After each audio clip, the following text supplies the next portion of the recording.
Donc voilà, je m'appelle Judith Dubois, je suis coordinatrice générale pour Terra Panamérica. Terra Panamérica, c'est un réseau de 6 agences Terra, donc depuis le Canada et l'Alaska. Et si on descend vers le sud, on va avoir Terra Maya avec le Mexique, Terra Guatemala Ici. avec le Guatemala et le Belize, Terra Nicaragua, Terra Caribéa avec le Costa Rica et le Panama, et enfin Terra Colombie avec la Colombie. Voilà.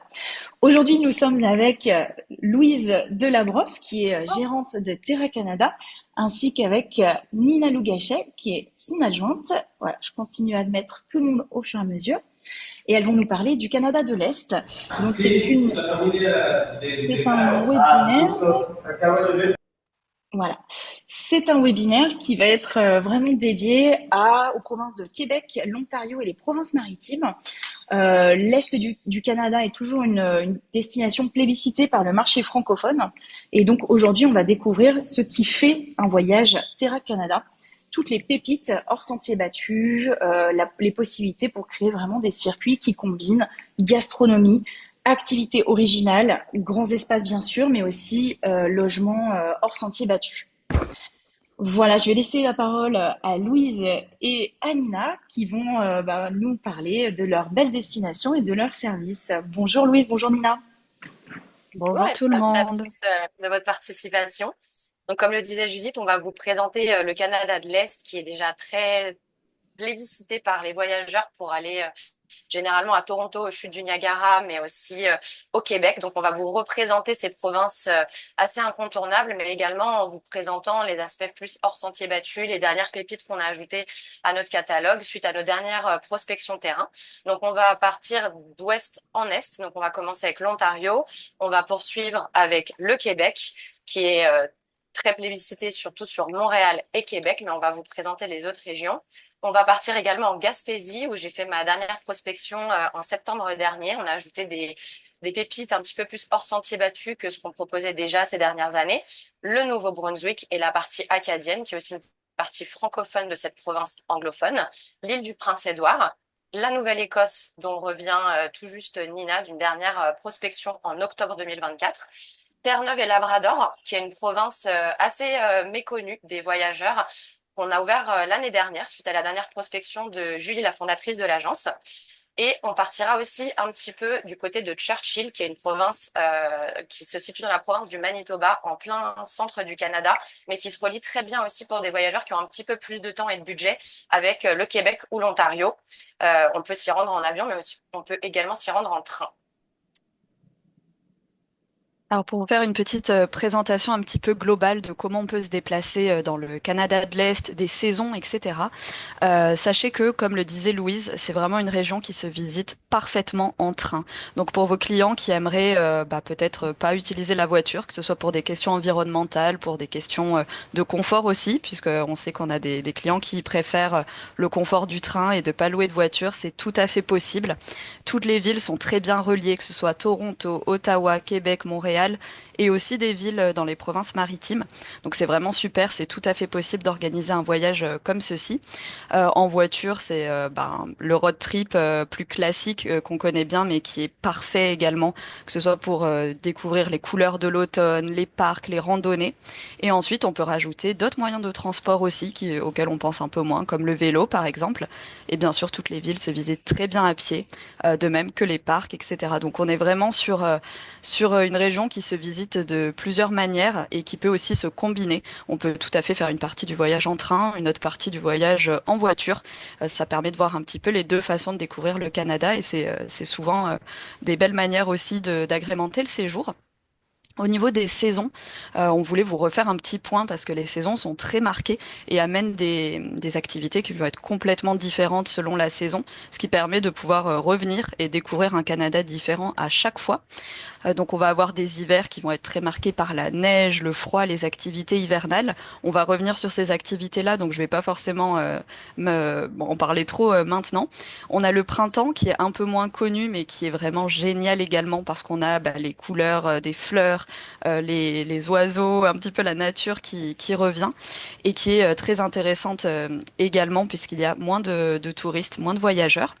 Et on a l'été, je vais pas vous représenter l'été, je pense que tout le monde le connaît déjà, la région qui est la plus demandée, enfin la saison, pardon, qui est la plus demandée, et l'automne pour toutes les couleurs flamboyantes qui sont magnifiques dans les provinces maritimes et aussi bien sûr dans la partie Québec, Montréal, région de Charlevoix sur lesquelles on va revenir.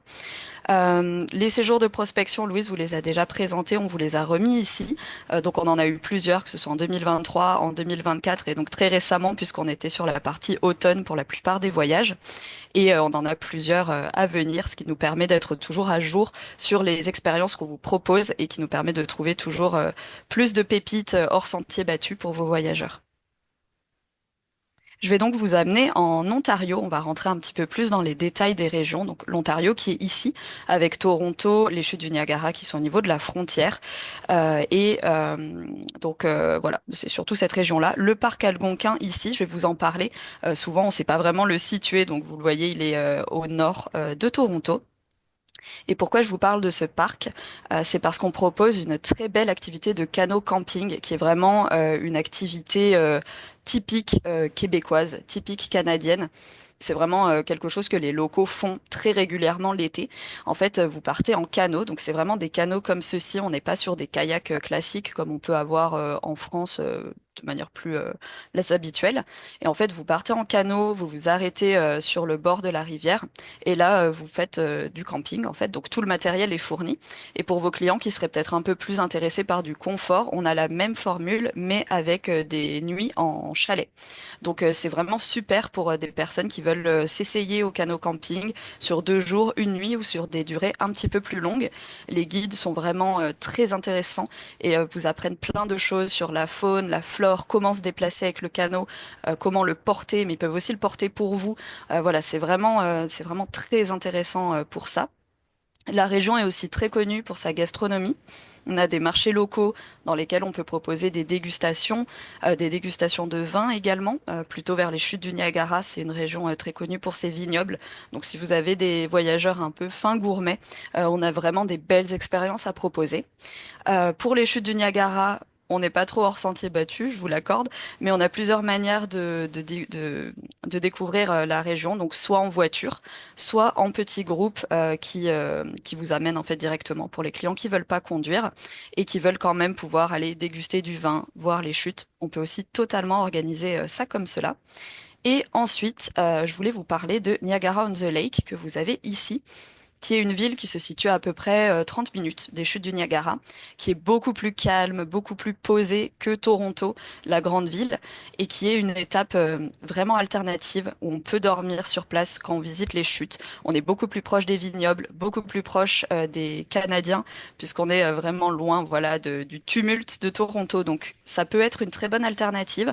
On peut dormir aux deux endroits différents, ou on peut décider de dormir simplement à Niagara-on-the-Lake, par exemple. Donc c'est vraiment un endroit à garder en tête quand on visite la région. On va ensuite passer à la région de Québec, surtout un petit focus sur Montréal donc, et Québec que vous avez ici. Donc comme on vous le disait, c'est très facile de relier en train Toronto-Montréal ou Toronto-Québec, donc avec une escale à Montréal. Et sinon en voiture, c'est tout à fait possible aussi, avec soit une escale par exemple à Kingston pour la nuit, soit à Ottawa, soit en faisant toute la route en une fois, même si ça peut être un petit peu long parfois, mais il y a plusieurs options pour réduire tout cela. Sur la province de Québec, on propose des visites guidées avec des locaux. Donc ça, c'est la visite assez classique à pied. Il y a différentes visites de différents quartiers. Pour des clients qui souhaitent découvrir le plus de choses possible en un temps record, on propose aussi des visites guidées à vélo, ce qui est aussi une belle sortie à faire en famille. On a aussi des vélos qui sont adaptés pour des plus jeunes enfants avec des petites carrioles avec les enfants qui peuvent ne pas forcément être dans le vélo. Pour tout ce qui est rencontre, on va proposer été comme hiver une rencontre avec un trappeur. Donc, on retrouve un trappeur dans sa maison, dans sa cabane dans les bois, et les clients peuvent apprendre à poser des pièges dans la nature. Ils apprennent toute la réalité du métier de trappeur qui est vraiment essentiel au Canada. Reconnaître les traces de la faune. Donc, c'est une belle rencontre, un bel échange. Et pour tout ce qui est rencontre également, on va proposer la réserve amérindienne de Wendake qui se trouve très proche de la ville de Québec. Très souvent, on va le proposer au retour, les clients qui repartent depuis Montréal. Ça permet de couper la route en deux pour des clients qui viennent, par exemple, du fjord du Saguenay, de Tadoussac ou de la région de Charlevoix. La réserve amérindienne de Wendake, c'est un hôtel-musée. Donc, on a des clients qui vont seulement s'y rendre pour visiter le musée à la journée, qui peuvent rester dîner. Il y a un restaurant gastronomique qui propose une gastronomie indigène, vraiment axée sur la culture autochtone. Et il y a aussi des sorties nocturnes. Ils vont proposer une soirée spectacle son et lumière pour les enfants et on va proposer également des ateliers colliers de perles. Il y a aussi une soirée qui s'appelle Contes, mythes et légendes qui permet de rencontrer des guides qui vont expliquer, raconter à des enfants, c'est adapté pour les enfants mais également pour les adultes, des contes légendaires des cultures autochtones, de la culture Wendat. Pour vos clients qui séjournent en hiver, on a deux pépites qu'on souhaitait mettre en valeur aujourd'hui. Déjà, c'est le canot à glace qui a été testé par Nina l'année dernière. Depuis la ville de Québec, on propose de faire du canot sur glace. Donc, il y a le Saint-Laurent qui est partiellement gelé en hiver. Donc, on va pouvoir faire un mélange en fait de pagaie et de sortir une jambe du canot, marcher sur la glace et remettre la jambe dans le canot et repagayer. Donc, c'est une activité qui est physique, qui est plutôt adaptée pour des ados et des adultes, qui est assez appréciée des voyageurs. Toujours sur l'hiver, on propose de la motoneige électrique. Pourquoi électrique? Parce que chez Terra Canada, on a décidé de ne pas vendre d'activités extra-polluantes. Je pense que ceux qui travaillent déjà avec nous le savent un petit peu. On ne vend pas, par exemple, de vol en hélicoptère, le survol des chutes du Niagara. On ne propose pas de la motoneige. La seule exception qu'on a faite, c'est sur une motoneige électrique qui a été testée par Nina l'année dernière. C'est une motoneige qui est une sortie qui est plus safe, en fait, tout simplement parce que la motoneige électrique va moins vite. On n'est pas dans la performance, on cherche pas des sensations fortes. Donc, c'est plus safe pour vos clients parce qu'il y a quand même très souvent des accidents au Québec. On a aussi l'aspect bruit. Finalement, la motoneige électrique est bien plus silencieuse qu'une sortie à moteur. Donc voilà, la motoneige électrique, on va la proposer dans la région de Charlevoix à la Malbaie, mais aussi depuis la ville de Québec. Je vous amène maintenant à Churchill. Alors on sort un petit peu de l'Est plus classique, mais on a décidé de vous parler de Churchill maintenant. Donc vous le voyez sur la carte ici, on est vraiment très haut.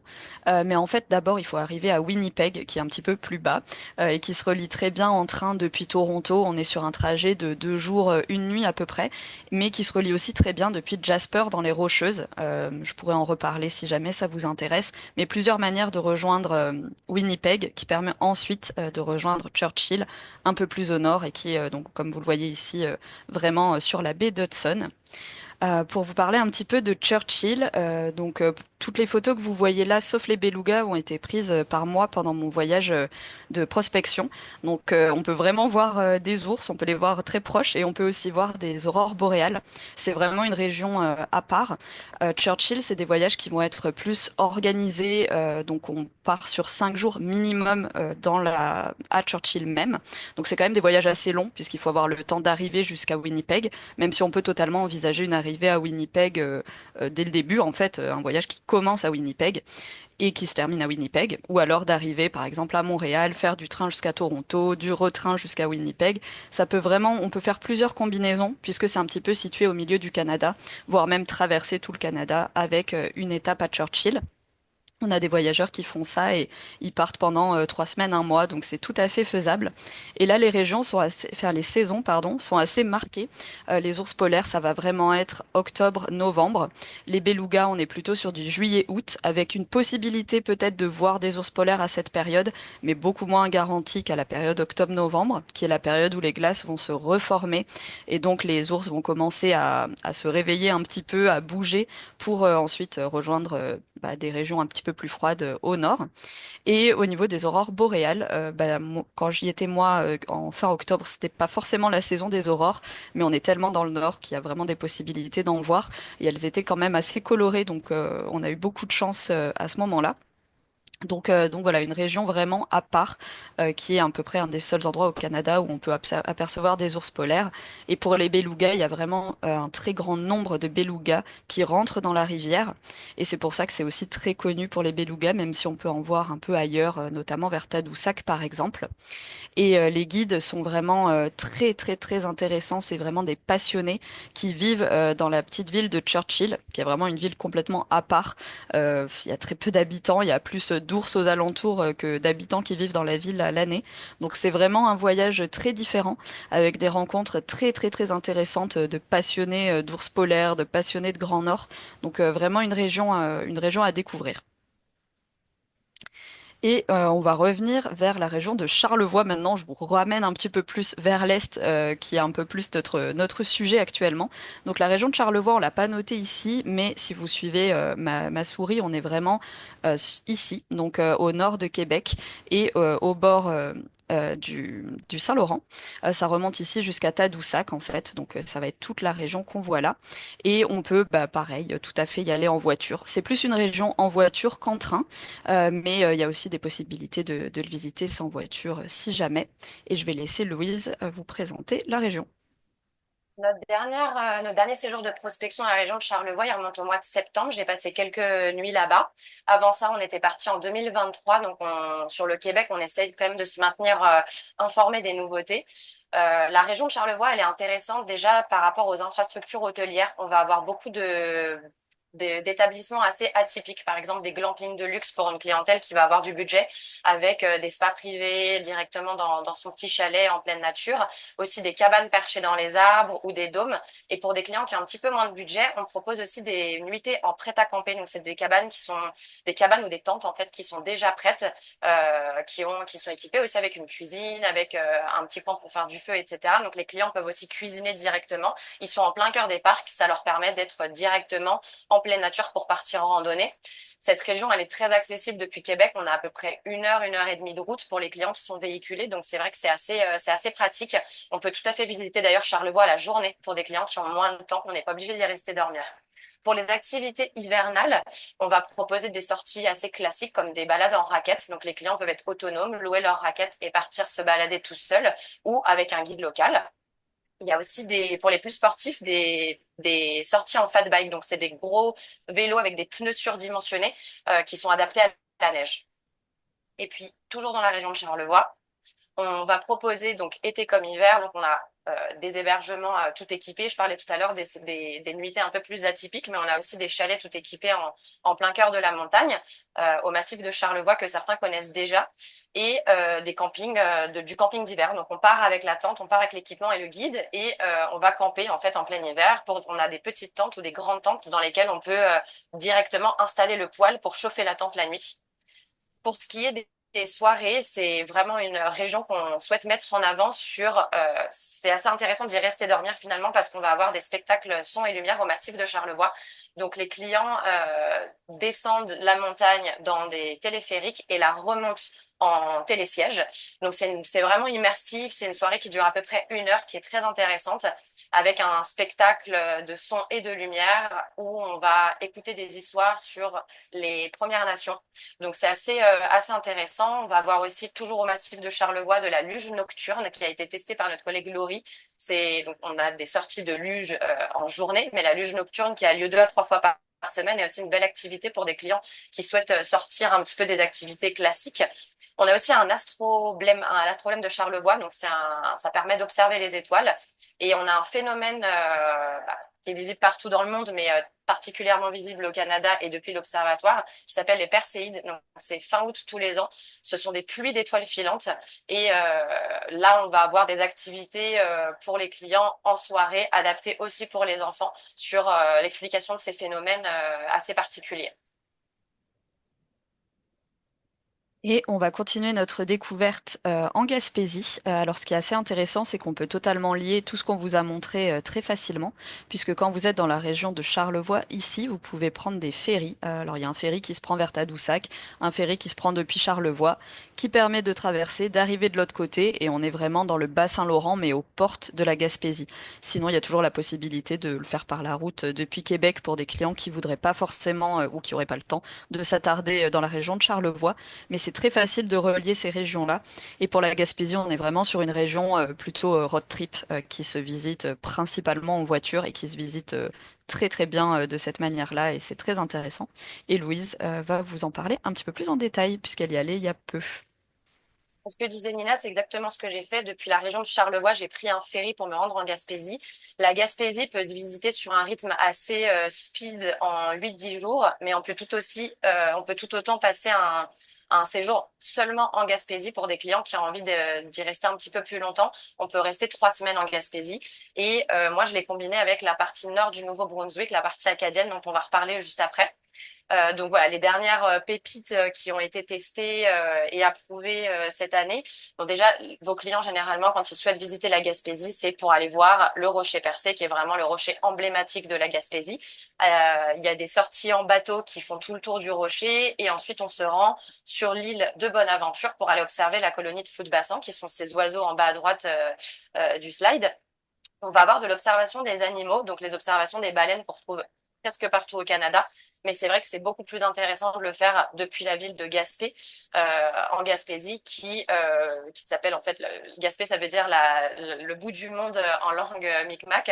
Et l'observation des baleines, on préfère vraiment la proposer depuis Gaspé. C'est une bonne alternative à Tadoussac, qui est quand même saturé de touristes l'été. On peut proposer également une journée pour des clients qui n'ont pas le temps de faire toute la boucle de la Gaspésie, mais qui veulent quand même aller voir le Rocher Percé.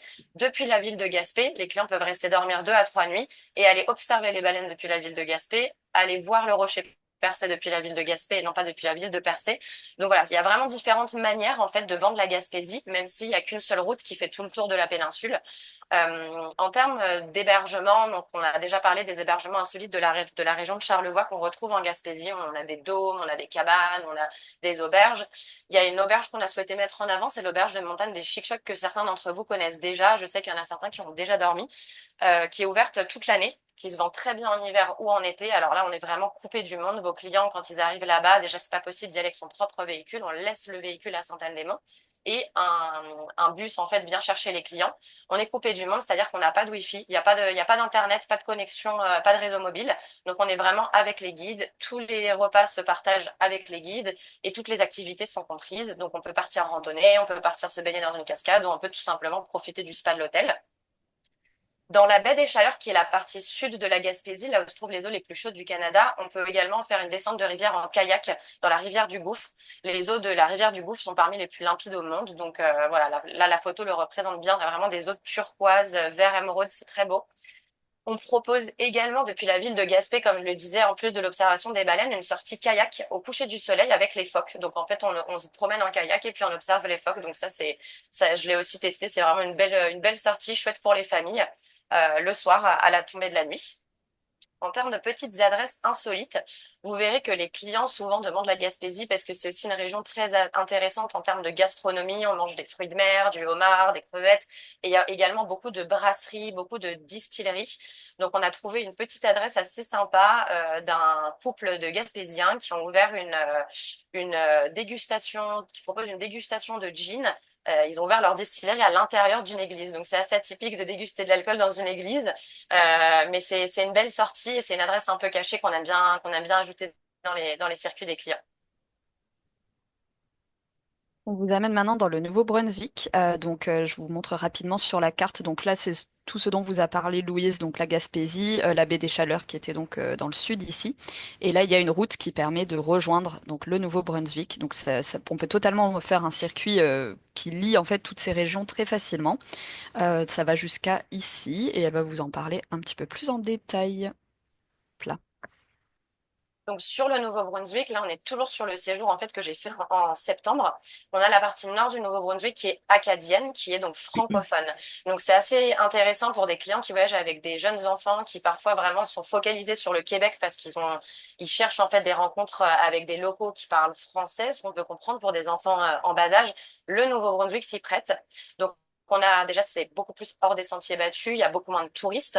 C'est une très belle région, loin des foules, notamment à la période de l'été indien. En bas à droite, c'est la photo de l'île Miscou avec son phare qui est vraiment très connu. On a beaucoup de clients qui font la route des phares, qui souhaitent photographier tous les phares des provinces maritimes. Et durant les couleurs de l'été indien, on a vraiment ces tapis en fait de colorés, de rouge, d'orange que les clients aiment photographier. Tout ce qui est rencontre. Alors, c'est un peu comme la Gaspésie. J'ai trouvé on retrouve aussi ce contact très chaleureux des locaux. Donc, c'est très facile de rencontrer des locaux et d'échanger avec eux. Il y a plein de petites auberges tenues par des locaux. La gastronomie, toujours comme la Gaspésie, on est en bord de mer. On retrouve une gastronomie de qualité avec dégustation de homards, de crevettes, etc.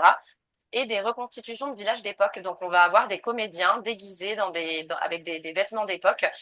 On peut leur parler, leur poser des questions. C'est très vivant et ça, c'est vraiment chouette à proposer en famille.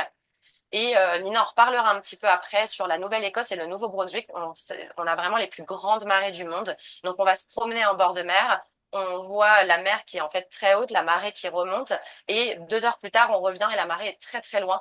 Donc, c'est un phénomène qui est vraiment très marqué au Nouveau-Brunswick et en Nouvelle-Écosse.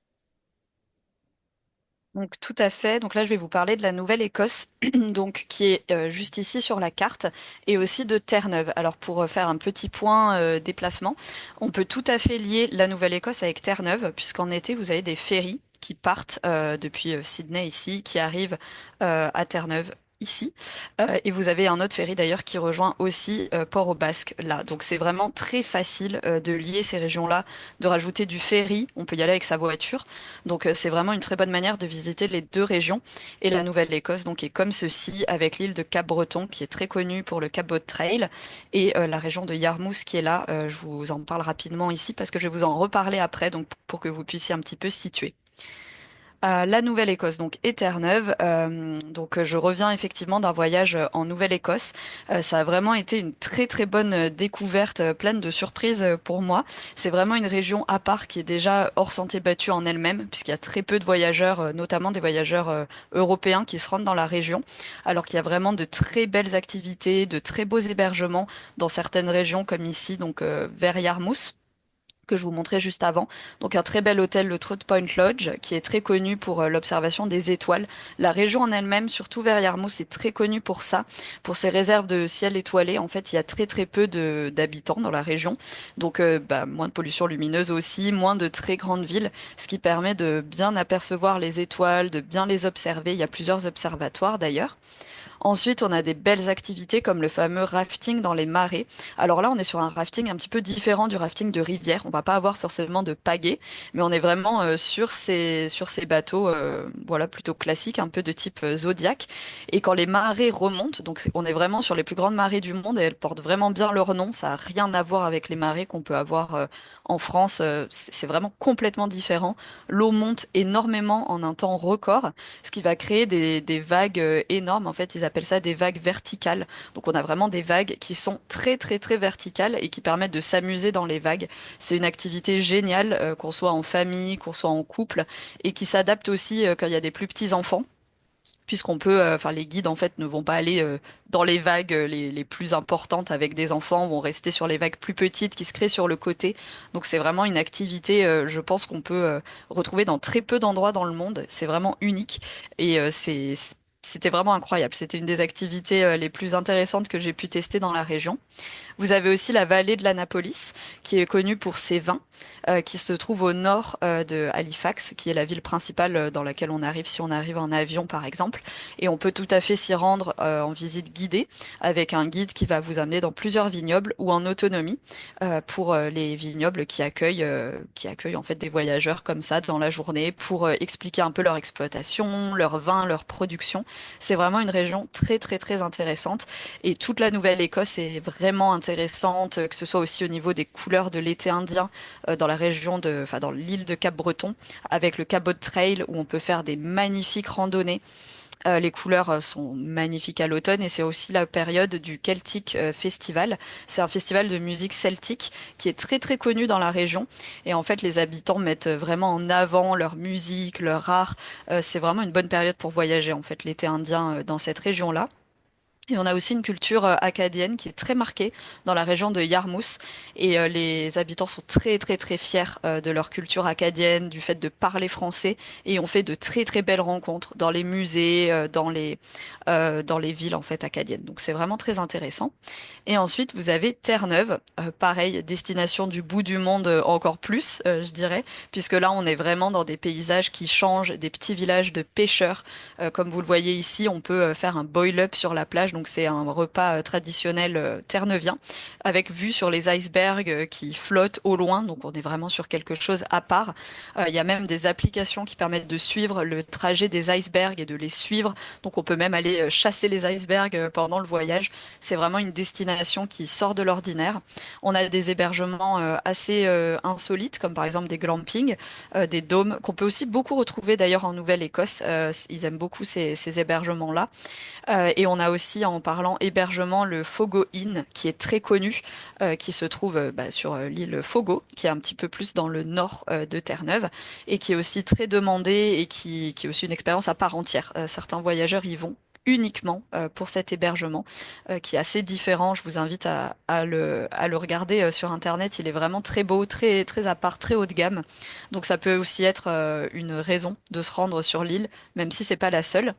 Et ensuite, vous avez plusieurs activités, enfin, autour de la gastronomie, comme par exemple le fumage de saumon de manière traditionnelle. Donc voilà, deux régions qui sont vraiment à part, hors des sentiers battus et avec de très très belles activités qui peuvent être super pour des voyageurs qui veulent découvrir un Canada vraiment autrement ou des voyageurs qui connaissent déjà le Canada classique et qui veulent vraiment découvrir d'autres régions.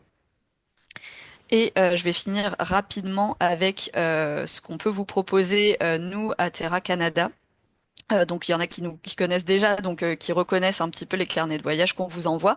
Donc là avec un exemple d'activité, donc on vous a repris la motoneige. Donc on donne vraiment à vos clients toutes les informations nécessaires pour se rendre sur place, ce dont ils ont besoin, ce qui va être fourni, qu'est-ce qu'ils doivent amener, le temps de route depuis leur hôtel. Voilà, vraiment toutes les informations nécessaires, également pour les arrêts sur la route, les points de vue, ce qu'il y a à faire dans les villes, etc. Ben, certains connaissent déjà. Pour les autres qui connaissent pas, je vous invite à découvrir, j'espère bientôt. On organise des rencontres avec nos clients, enfin vos clients, à Montréal avec notre collègue Laurie, toujours en marque blanche. On propose des kits cadeaux qui sont fabriqués au Québec, qui sont remis soit en main propre par Laurie quand c'est à Montréal, ou alors remis à leur hôtel, que ce soit à Toronto, Québec, dans les provinces maritimes. On les livre partout pour que le premier jour, ils aient cette petite attention qui les attend. Et nous avons toujours, on le rappelle, l'assistance 24 heures sur 24, 7 jours sur 7. Donc si vos clients ont un problème sur place, que ce soit un accident sur la route qui va les faire arriver en retard, une question, une envie de discuter parfois, on peut être là pour eux. Donc il n'y a pas de voilà, il n'y a pas de souci et on est là pour les assister. Ça se passe toujours très très bien. Voilà, je vais laisser peut-être Judith reprendre la parole. Et vous aussi si vous avez des questions. Oui, tout à fait. Merci beaucoup à toutes les deux. C'était très intéressant. Et du coup, je laisse également nos participants prendre la parole. Si vous avez des questions, vous pouvez aussi les mettre dans le chat et je les lirai au fil. Moi, j'en avais reçu une dans le formulaire d'inscription qui me demandait si vous conseillez la visite donc de Terre-Neuve comme un voyage à part ou s'il est facile de le combiner avec le reste du Canada de l'Est et auquel cas, combien de jours vous recommandez? Alors, c'est possible de faire les deux. On a des clients qui vont souhaiter partir à Terre-Neuve uniquement une petite semaine pour justement aller voir les icebergs, aller tester les activités avec ces rencontres avec les locaux. C'est vraiment des moments de partage, comme expliquait Nina tout à l'heure. Le boil-up sur la plage, voilà, on est avec un local, on va pêcher avec lui le homard, on le cuit le soir sur la plage. Donc, on va avoir des clients qui souhaitent s'y rendre juste une petite semaine et le combiner avec les provinces maritimes ou simplement, comme le disait Nina, se rendre au Fogoine, qui est quand même il y a des clients qui partent à Terre-Neuve juste pour le Fogoline, mais on va avoir aussi des séjours de 3 semaines sur Terre-Neuve. Donc, c'est vraiment possible de le vendre de deux manières différentes. Soit un peu en speed en une semaine, c'est pas forcément ce que je recommande. Des clients qui ont beaucoup aimé le Canada et qui ont adoré Québec et qui souhaitent y retourner, mais aller hors des sentiers battus, Terre-Neuve, c'est vraiment la bonne destination. D'accord, merci. Alors j'ai deux questions dans le chat. La première, quels sont les aéroports conseillés pour chacune des régions proposées? Donc vu durant votre webinaire.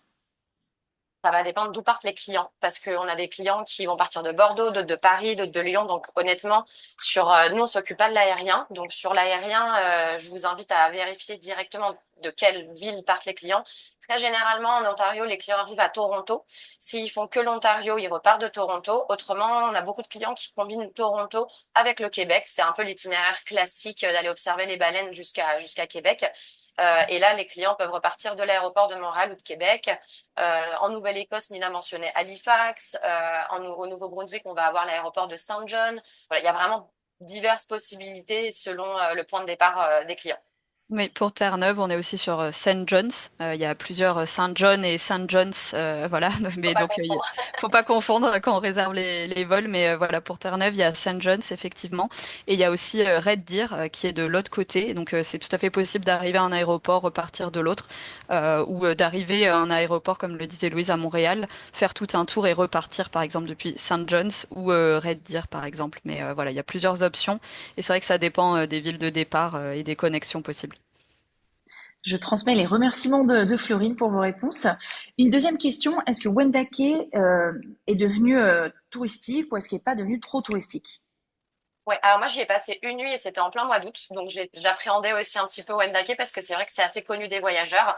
Donc on a hésité avec Nina à le mettre dans la présentation parce que c'est vrai que finalement c'est la manière la plus accessible de découvrir une culture autochtone au Canada pour des clients qui viennent au Québec.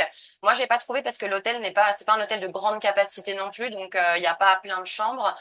Les visites guidées sont limitées. Donc en fait, même quand on est en visite guidée, on peut être en privatif, on peut être en groupé et c'est des petits groupes de 10, 15 personnes grand maximum. Donc c'est pas tellement, on ressent pas tellement ça. Le restaurant est tout petit. Moi, j'ai pris le dîner et le lendemain matin le petit déjeuner et voilà, ça, il y a une quantité limitée. Donc on ressent pas la foule en fait dans Wendake. Après, c'est sûr que c'est connu des voyageurs.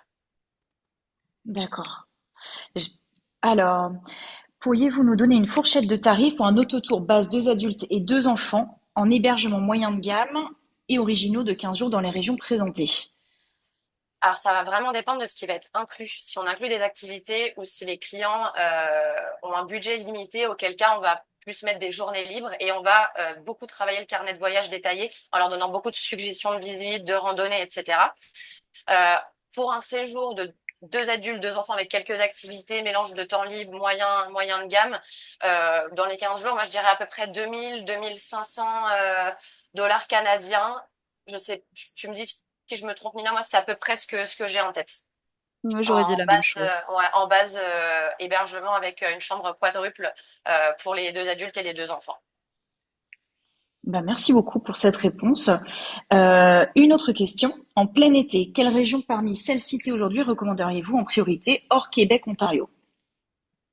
Ça va dépendre qui souhaite voyager. Par exemple, pour des familles avec des petits-enfants, Terre-Neuve, je le trouve moins adapté. Je trouve que c'est vraiment une belle destination pour des couples qui ont déjà beaucoup voyagé, qui ont déjà beaucoup vu du pays. Euh, pour les familles, je recommanderais plutôt la Gaspésie. De toute façon, moi, comme j'en reviens forcément, c'est ma région phare avec l'Acadie. C'est vrai que si on souhaite sortir de Québec, Ontario, des séjours classiques, je trouve que la Gaspésie qui se combine avec la partie acadienne du Nouveau-Brunswick, il y a très peu de clients qui entendent parler de la partie acadienne du Nouveau-Brunswick. Donc, je mettrais plutôt ça en avant. Je sais pas si toi, Nina, tu as d'autres recommandations par rapport à tes recos. Je pense qu'on va pas forcément aiguiller dans la même direction les clients. Moi, pour un couple, j'aurais dit Terre-Neuve, surtout si c'est un couple qui cherche du hors-sentier battu. Après, bon, voilà, c'est sûr qu'on répond par rapport à ce qu'on apprécie chacune. Moi, clairement, c'est la destination que je choisirais, donc c'est vers ça que j'orienterai. Après, oui, l'été, la Nouvelle-Écosse est très bien en été, mais je la favoriserais encore plus pendant l'été indien. Donc c'est pour ça que j'irai pas sur cette réponse là. Et c'est vrai que la Gaspésie est vraiment super avec en famille, pareil que la région de Charlevoix, avec un combiné, c'est super pour dormir dans les dômes. On a des cabanes dans les bois aussi vers Tadoussac qu'on n'a pas forcément mentionné, mais de très très belles activités pour les enfants, en kayak pour les petits. Donc c'est vrai que c'est vraiment un petit combiné Charlevoix, Gaspésie par exemple en famille. L'été, c'est le top, je dirais. Tout donne envie. Donc, encore une question. Alors, faut-il un permis de conduire international pour conduire dans ces régions? Non, Non. pas besoin. Ça, c'est assez facile. Ouais, il suffit d'avoir un permis français et enfin français ou européen d'ailleurs, et surtout une carte de crédit pour récupérer la voiture. Voilà, je le reprécise parce que c'est souvent un grand sujet. Eh oui, ouais, effectivement. En France, on n'a pas l'habitude, mais effectivement, nos cartes de crédit sont des cartes de débit et on a toujours ce problème à l'étranger au moment de récupérer les Ouais, véhicules. il faut vraiment que ce soit écrit dessus, quoi. Donc, Alors, ça soit écrit je dessus, vais, que ce soit au nom du conducteur principal. Donc, c'est Voilà. voilà, c'est des choses qu'on reprécisera de toute façon. On le précise pas une fois ni deux, c'est plutôt trois ou quatre. Donc, pas d'inquiétude à ce niveau-là. je vais continuer avec la question sur les véhicules et ensuite je reviens sur les moustiques. Du coup, les véhicules de location comportent un GPS à bord ou une borne Wi-Fi? Alors ça dépend. Borne Wi-Fi, pas du tout. Très souvent, les réseaux, les forfaits mobiles de France sont généralement étendus, de France, Belgique ou Suisse, sont souvent étendus au Canada. Moi, par exemple, j'ai pas du tout souscrit à un nouveau forfait mobile. Je suis chez Free, bah, j'avais étendu au Canada. C'était déjà étendu au Canada. Donc, pour ce qui est de l'internet et du réseau mobile, souvent c'est pas problématique. En revanche, les voitures, les véhicules de location n'ont pas toujours un GPS à bord. Parfois, il est déjà inclus dans la location. Parfois, il est ajouté avec un supplément et parfois, il n'est pas disponible. Donc, il faudra que vous nous le précisiez quand vous avez une demande d'un client qui souhaite un GPS. Moi, j'en avais pas dans mon véhicule parce que de toute façon, je ne souhaitais pas l'ajouter étant donné que j'avais mon téléphone et que j'avais Waze. Donc, ça va dépendre des demandes de vos clients. Il faudra le préciser. Et moi, je précise aussi que certaines régions, enfin certaines parties, par exemple, de la Nouvelle-Écosse ou certaines parties de Terre-Neuve n'ont pas forcément de réseau mobile. C'est pour ça que nous, on va tout le temps mettre dans le carnet de voyage de télécharger en amont, par exemple, les cartes Google Maps ou Plan pour ceux qui ont des iPhones. On va toujours le préciser en amont. Comme ça, il n'y a pas de mauvaise surprise sur la route et ils peuvent, la veille, quand ils sont à l'hôtel, télécharger la carte, ce qui permet ensuite d'avoir le GPS. Donc, c'est aussi l'avantage de pouvoir aller sur place, c'est qu'on sait ces petits détails qui évitent après de se retrouver un petit peu en complication quand on n'a plus du tout de réseau et aucune carte téléchargée. Ok, merci beaucoup. Et alors, une dernière question. Donc, est-ce qu'il y a beaucoup de moustiques dans certains des coins cités, notamment ces coins peut-être plus dans la nature ou proche des rivières, des lacs? De- Alors l'été, pas tellement, ça va plutôt dans la région de la Mauricie au Québec où on va avoir à peu près au mois de mai-juin, c'est assez difficile. Pendant 15 jours, 3 semaines, on va avoir beaucoup de moustiques. C'est la période du dégel, comme l'expliquait Nina au début de la présentation. La période du dégel, on va avoir beaucoup de moustiques en effet dans certains parcs nationaux et c'est assez difficile de connaître les dates exactes parce qu'avec le changement climatique, avant c'était plutôt mai, maintenant ça peut être plutôt début juin. Mais ça va être très localisé dans certains parcs. D'accord, merci. Une autre question. Pour une famille qui souhaite faire du canot camping, à partir de quel âge recommandez-vous le canot camping du coup? Ça va Est-ce vraiment accessible pour des enfants dépendre. de bas âge? Ouais, en fait, si c'est très souvent, on propose cette sortie en privatif.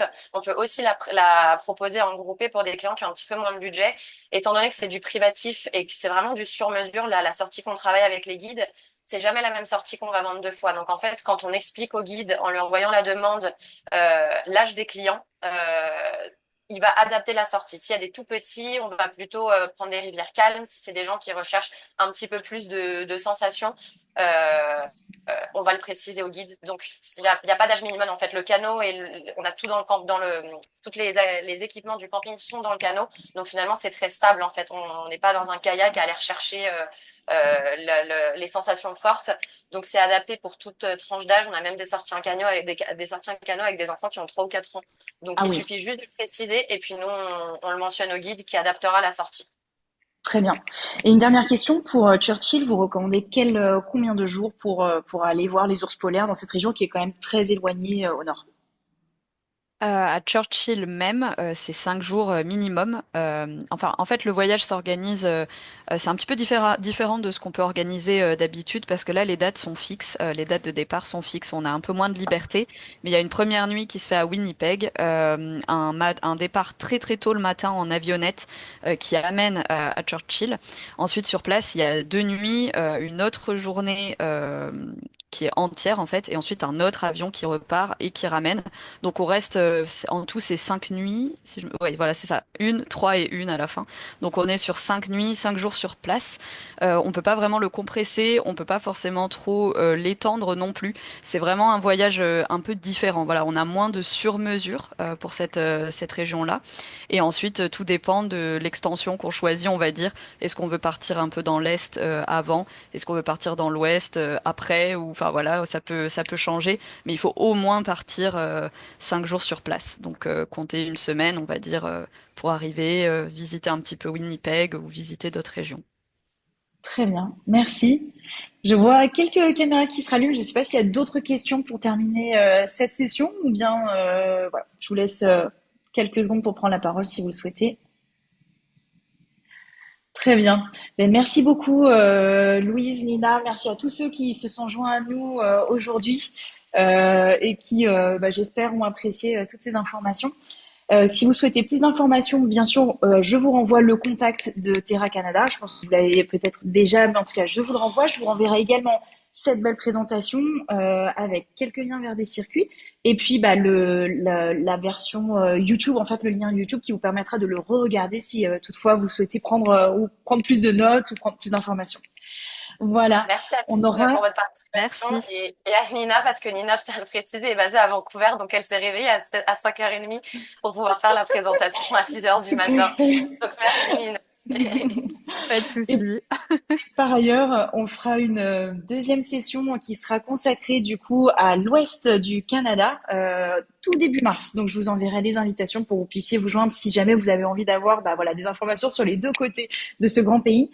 Et on continuera notre programme de live des experts tout au long de l'année. Donc on aura ensuite la Colombie, puis le Costa Rica, le Guatemala et enfin le Mexique. N'hésitez pas à nous faire vos retours sur ce format, sur ce que vous avez apprécié, moins apprécié pour qu'on s'améliore. Et puis, je vous envoie toutes ces informations juste après le webinaire. Merci à tous. Merci à tous. Au À revoir. bientôt. Merci. Au revoir.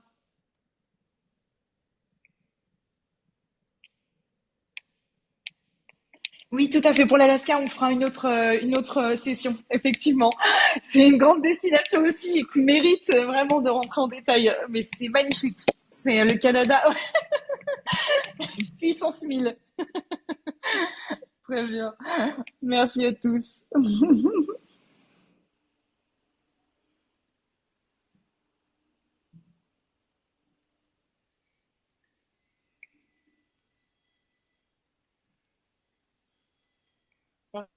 Pique-nique sur la plage face aux icebergs. Oui. Aïe, aïe, aïe. C'est par Magnifique. la plus belle sortie de Terre-Neuve. Ouais. J'imagine. Ça va être magnifique. Hop, je vais arrêter la gravation.